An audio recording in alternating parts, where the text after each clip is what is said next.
Em nossa última aula, nós estamos falando sobre algumas provas que diz que Deus existe. Vamos notar que a Bíblia nunca tenta provar a existência de Deus. Ela começa com a pressuposição que Deus existe. A palavra aqui é pressuposição. Você já pressupõe que você já acredita num Deus. Então, com essa pressuposição, vamos ver a Bíblia. Vamos à Bíblia e ver a doutrina de Deus, o que o estudo de teologia propriamente dita é, o que a Bíblia fala. Vamos primeiro olhar a natureza de Deus, a sua essência, como Ele é. Primeiro vamos ver o fato que Deus é Espírito. João 4:24 diz que Deus é Espírito. Então, sendo Espírito, não habita em um só lugar. Um só lugar. Ele não habita em um só lugar. Está em todo canto. Sendo Deus Espírito, Ele não tem limitações de um corpo. Ele é imaterial. Eu não posso estar em dois cantos ao mesmo tempo. Muitas vezes eu quero estar, mas não posso, Mas o Espírito pode estar em dois cantos ao mesmo tempo. Sendo Espírito, Deus também é invisível. Invisível. Colossenses 1 fala sobre o fato que Jesus é a parte visível do Deus invisível. Jesus foi a pessoa visível do Deus invisível. Então isso quer dizer que Deus não tem mãos, braços, exatamente. pernas. Vamos já pegar essa aqui mais na frente? Um pouco na frente, Então tá certo. Deus proibiu por isso Deus proibiu qualquer tentativa de fazer uma imagem dele. Os 10 mandamentos, Êxodo 20, Deuteronômio, ele falou, não fazer isso. Essa segunda parte sendo Espírito. Sendo Espírito, Deus pode ser onipresente, infinito e imutável. Por ser Espírito, entendemos também que Deus é vivo. Tem alguns versículos aí. Tem problema com isso? Você já anunciou esse problema, Se Deus é Espírito, por que a Bíblia atribui a Ele partes corporais? A palavra aqui seria corporais. A Bíblia representa Deus tendo mãos, pés, braços, olhos, ouvidos, e tem vários versículos de Êxodo, Deuteronômio e 2 Samuel falando sobre essas partes corporais. Se ele é um espírito, não tem corpo, como pode ser isso, Então a resposta, estas devem ser consideradas como antropomorfíficas e simbólicos. A palavra antro vem da palavra antropologia de homem. Morfíca é uma coisa que representa uma forma de falar sobre partes do corpo humano. Então temos que entender a simbólica. Por quê? Se Deus é Espírito, não tem braço, e diz o braço do Senhor, deve ser entendido como sendo expressões humanas usadas com o fim de descrever o infinito em termos que o finito pode entender. Certo. Para o ser humano entender, deixa eu pensar assim, então Deus diz que Ele tem ouvidos, porque nós ouvimos por meio de ouvidos.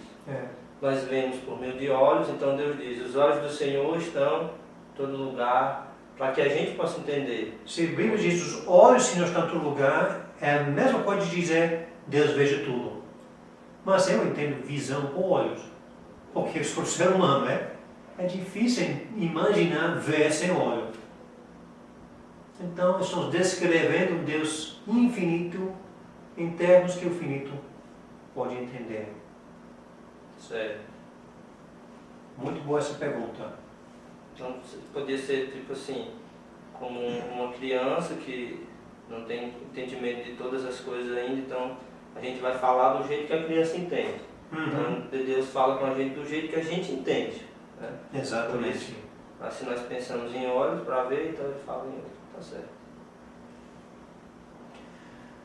Também entendemos que, mesmo que Deus é Espírito, um Espírito pode se manifestar em forma visível. A palavra forma visível. Ela pode, não estou obrigado, mas pode manifestar em forma visível.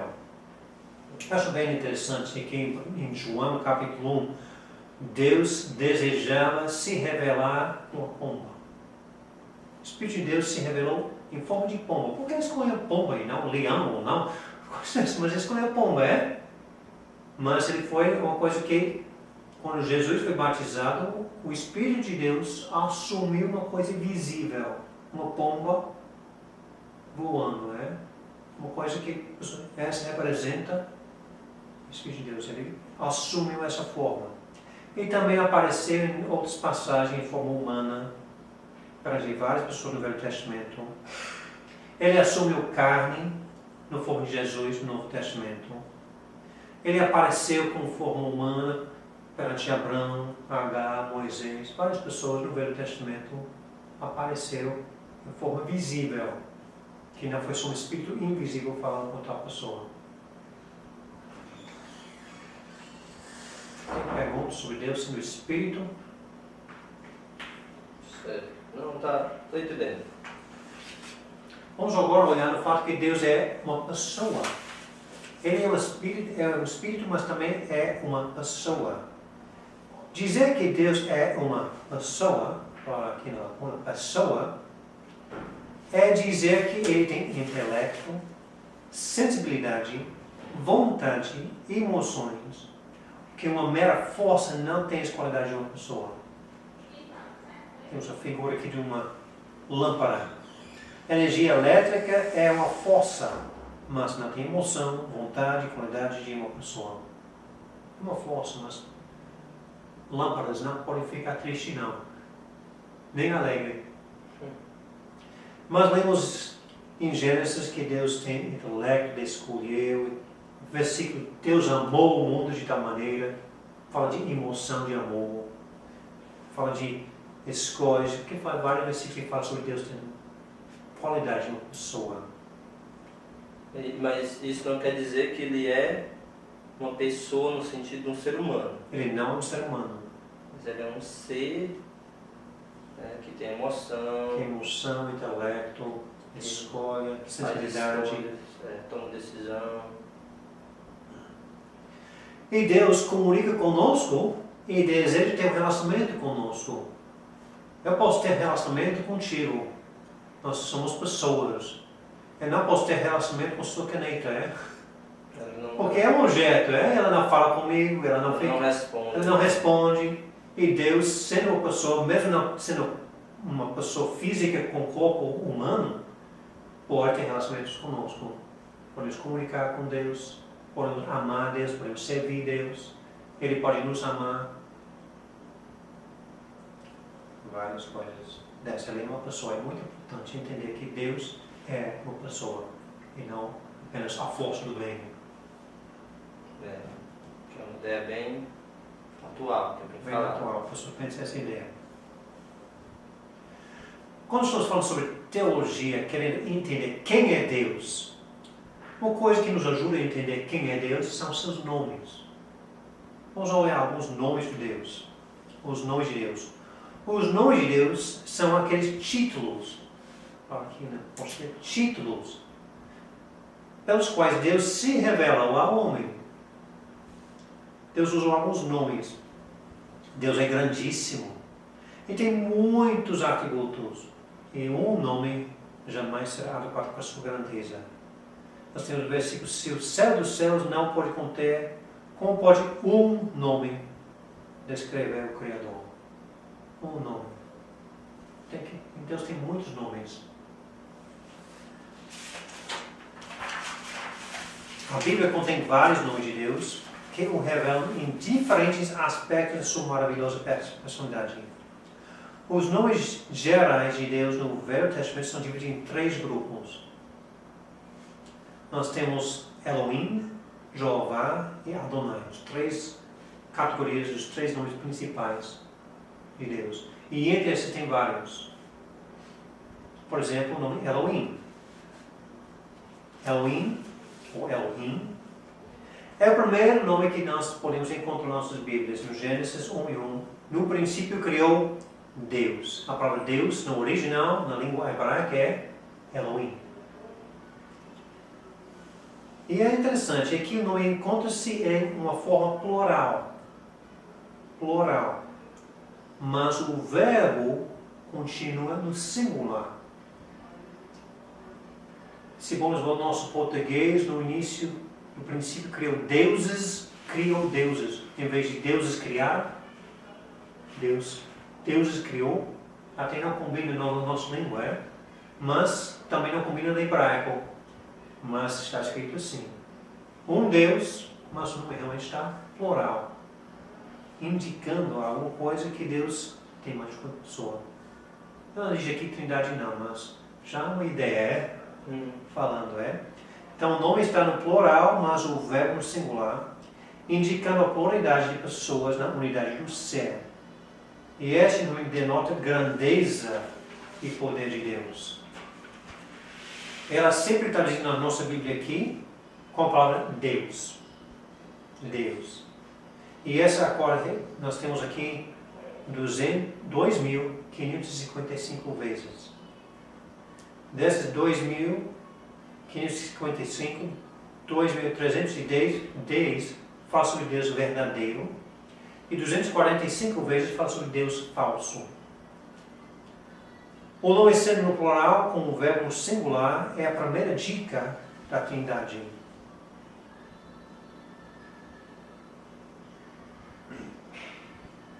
Se você pega Elohim no singular, você pega El. Só é ele, El. O título El é o singular de Elohim.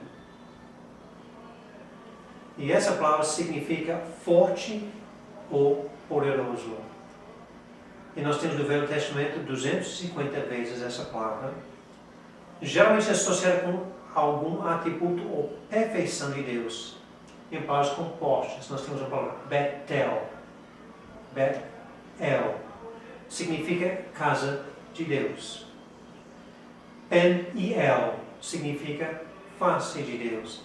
Ou no início a palavra El-Iezer significa Deus é meu socorro. Ou Dani-El, Deus é meu juiz. E tem várias palavras que tem El, Samuel. Várias aí, outras palavras. E tem algumas palavras que pegam o nome de El, usam para referir com Deus mesmo. Por exemplo, El Shaddai. El Shaddai significa Deus Todo-Poderoso. El Elyon, que é a ideia de Deus Altíssimo. El Olam, Deus Eterno. Eu não sou estudioso de hebraico, não. Talvez eu tenha um pronúncio errado dessas palavras, mas a ideia de El é um dos nomes de Deus. Fala sobre sua grandeza, poder, eternidade. Qualquer pergunta sobre essa ideia aí? Ou comentário? Não, eu estou entendendo bem. Tá bom? O outro nome de Deus é Adonai. Adonai. Esse nome de Deus também está no plural. Também no plural. Mostrando de novo a pluralidade das pessoas de divindade. E é traduzido Senhor em nossa Bíblia. E destaca a relação de Senhor com escravo. Então a palavra é Senhor e escravo. Com mestre, essa ideia de Adonai. Eu acho interessante que Adonai, no singular, é Adão. A primeira pessoa na Bíblia foi chamada Adão. Está usado para o ser humano ou usado para a primeira pessoa, Adão. Então, Adão foi, no singular, Adonai, é essa palavra. E Adonai temos mais de 500 vezes no Velho Testamento.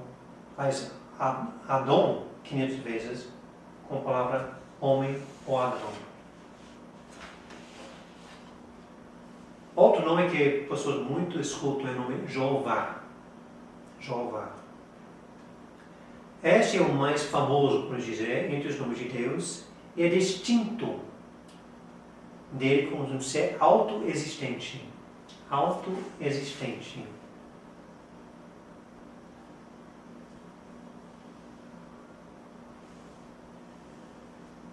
O significado é aquele que sempre foi, sempre é e sempre será, ou sempre eu sou. Essa é o que usa somente para Deus, como somente para o Deus verdadeiro. Somente para Deus verdadeiro, é? Na Bíblia não tem nenhuma vez que usar Jeová para um Deus falso. Não. Exatamente como o outro nome pode ser usado como Elohim. Elohim às vezes está usado para Deus falso, né? Mas Jeová nunca usa para Deus falso. Sempre refere ao Deus verdadeiro. Pode ler o próximo parágrafo aqui. Jeová é um nome pessoal, próprio e incomunicável de Deus. No Salmo 83, 18, lemos: para que saibam que tu, a quem só pertence o nome Jeová, és o Altíssimo sobre toda a terra. Os outros nomes de Deus são às vezes empregados a criaturas, mas o nome Jeová é usado exclusivamente para o Deus vivo e verdadeiro. Exclusivamente.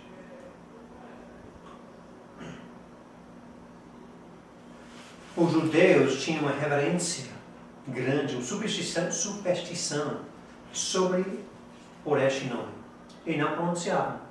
Quando estavam na sua leitura, eles iam substituir a palavra Adonai ou Elohim em vez de usar o nome Jeová. E este nome aparece quase 7.000 vezes na nossa Bíblia e é traduzido Senhor, tudo com letra maiúscula. S maiúscula, E maiúscula, N, H, O, R, tudo com letra maiúscula. Fala sobre Jeová. Olha essa palavra aqui que é bem interessante. Os judeus antigos tinham tanta reverência por o nome próprio de Deus que não iam pronunciar publicamente o nome Jeová. Nos dias de Neemias, eles temeram que aquele que pronunciasse poderia ser culpado de quebrar o terceiro mandamento: não tomarás o nome do Senhor teu Deus em vão. Os escribas hebreus originalmente escreveram somente com os consoantes, não usando as vogais. Então, em nossas letras da língua portuguesa, o nome de Jeová seria escrito JHVH e o nome Adonai seria DNY. Cerca de 600 anos antes de Cristo, escribas começavam de escrever figuras representando as vogais debaixo do texto original, facilitando o leitor a saber a pronúncia, sem alterar o texto. Então, Adonai, D-N-Y, ia aparecer como A-D-O-N-A-Y,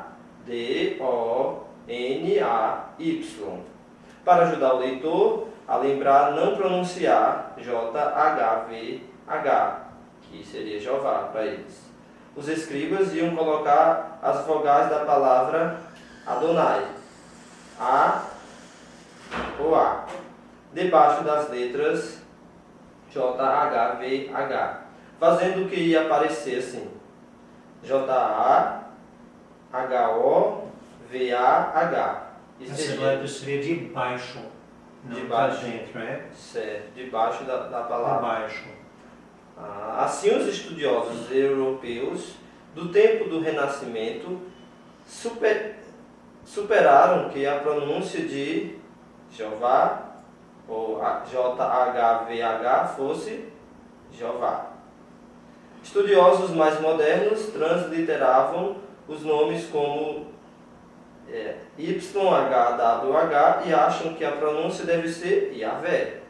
A verdade é, já que os hebreus paravam de pronunciar o nome, hoje não sabemos com certeza quais vogais foram usadas na pronúncia original. Aí, então, eles escrevem a língua hebraica, é interessante, eles escrevem do lado direito para a esquerda e sem vogais. é difícil entender, porque sempre em português tem muitas vogais. Então, eles, para ajudar a pronúncia, botam as vogais de baixo, para você ter noção como pronunciar. Então, quando chega o nome Jeová, eles botaram o nome de Adonai embaixo para ajudar o leitor a lembrar, não vou pronunciar essa palavra, vou pronunciar essa palavra aqui. Porque eu não posso usar essa palavra não pode sair dos meus lábios, porque eu não quero quebrar o terceiro mandamento. Era a ideia dos judeus. Então ninguém realmente sabe como foi pronunciado Jeová, ou Yahweh, como é. Temos aqui embaixo. Agora, essa ideia que os judeus tinham seria um zelo exagerado deles, ou eles deviam, isso é correto, o que eles faziam era assim, um zelo exagerado, não precisava, por exemplo, se tinha na lei a palavra Jeová, então eles não estavam pronunciando em vão se eles estivessem lendo a lei. Então, o que o senhor pode dizer sobre isso? Exatamente isso. Nós temos a lei escrita. Podemos ler a Bíblia. E Deus disse que não tirar seu nome em vão. Mas Ele não disse que não pode pronunciar meu nome. Não está escrito isso. Até quando Moisés perguntou, quem que eu vou dizer que me mandou? Para o povo dizer, Deus disse, vai dizer, diz para eles que eu sou lhe mandou.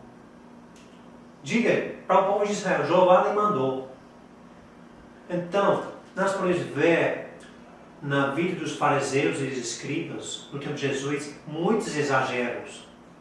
Muitos exageros da lei, e esse é um grande exagero, de não poder nem pronunciar. Então não é pecado dizer este nome. Não foi um exagero que chega a um costume só interessante dizer, porque tem grupos que dizem que você pode usar só este nome. Tem vários nomes de Deus. Aqui já foi outro extremo, né? O outro extremo. O grupo que hoje só quer usar esse nome é outro extremo. Os judeus não queriam usar esse nome e eles só querem usar esse nome. Os que hoje dizem que tem que usar não sabem se pronunciar certo ou não. Devido a esse outro extremo, do parte dos fariseus, os judeus naquele tempo, Então até a língua portuguesa utiliza muitíssimo vogal, e então é difícil imaginar, mas outras línguas não usam tanto. E então mais fácil. Mas para ter uma ideia, nós temos essa frase aqui. Sem olhar embaixo, você pode pegar o que significa S-N-M-E-M-R-V. Dá para ler? Porque eu já conheço a frase, dá para ler. Dá para ler. Seu nome é maravilhoso, como ser Pai da eternidade e Príncipe da paz.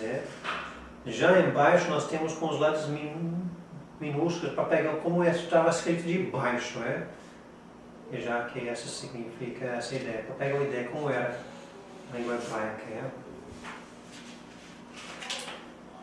Temos alguns títulos desse nome Jeová também, O nome Jeová é muitas vezes usado de modo composto com outros nomes.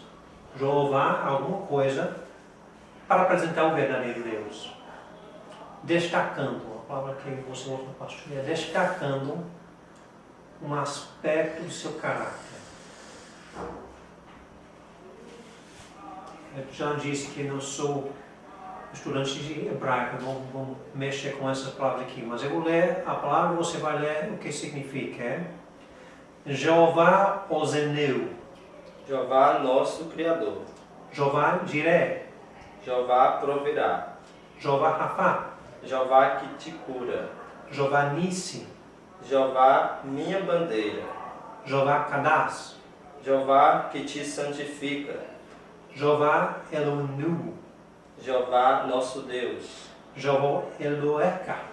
Jeová, teu Deus. Jeová Eloai. Jeová, meu Deus. Jeová Shalom. Jeová, minha paz. Jeová Tzebar Baote. Jeová das hostes. Jeová Aroi. Jeová é meu pastor. Jeová Elion. Jeová, o Altíssimo. E Jeová Tissidekneu. Jeová, Nossa justiça. Jeová Shammah. Jeová está lá. Então vamos ver várias coisas que o eu sou é o Criador, o eu sou que cura, o eu sou que santifica, o eu sou que envia a paz, o eu sou que é o meu pastor. Várias compostas deste nome. Sim, já nomes relacionados a ações de Deus. Uhum. Ele criou, o caráter de Deus. Ele provê, Ele cura.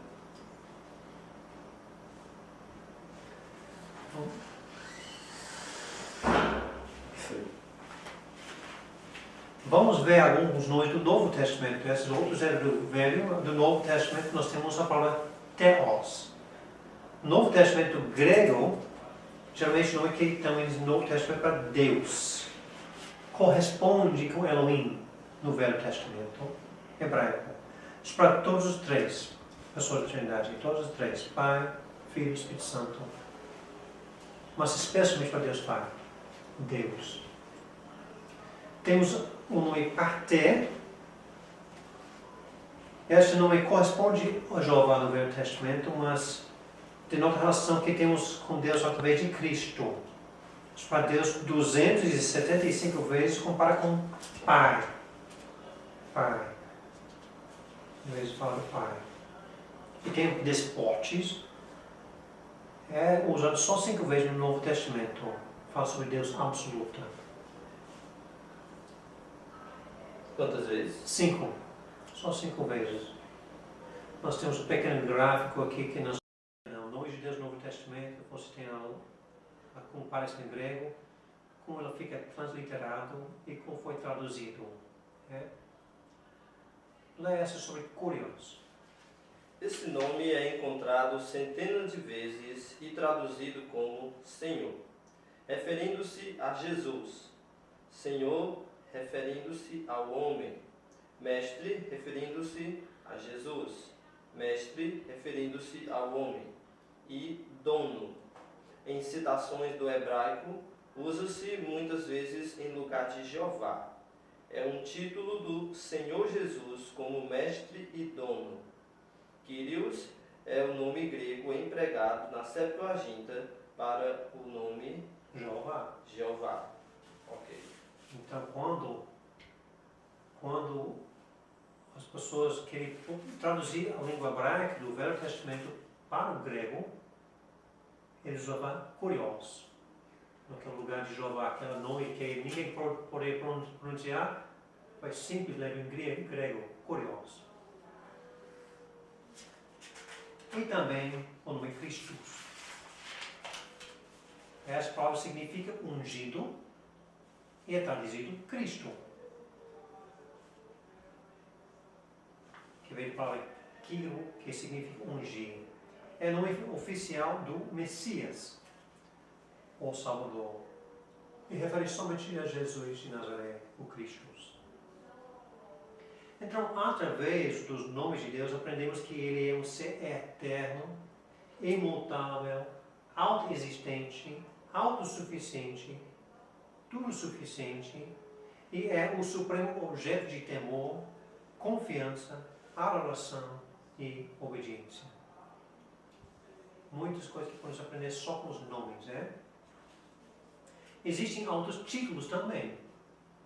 Além dos nomes, o que vai aqui é além dos nomes. Existem muitos títulos além dos nomes. Por exemplo, ele é chamado Rei, Juiz, Rocha, Escudo, Salvação, Santo, Justo, Bom, Criador, Sustentor, Governador e outros, Isaías 9,6, porque o menino nos nasceu, um filho nos deu, o governo está sobre os seus ombros, e seu nome será maravilhoso, conselheiro, Deus forte, Pai da eternidade, príncipe de paz, muitos títulos.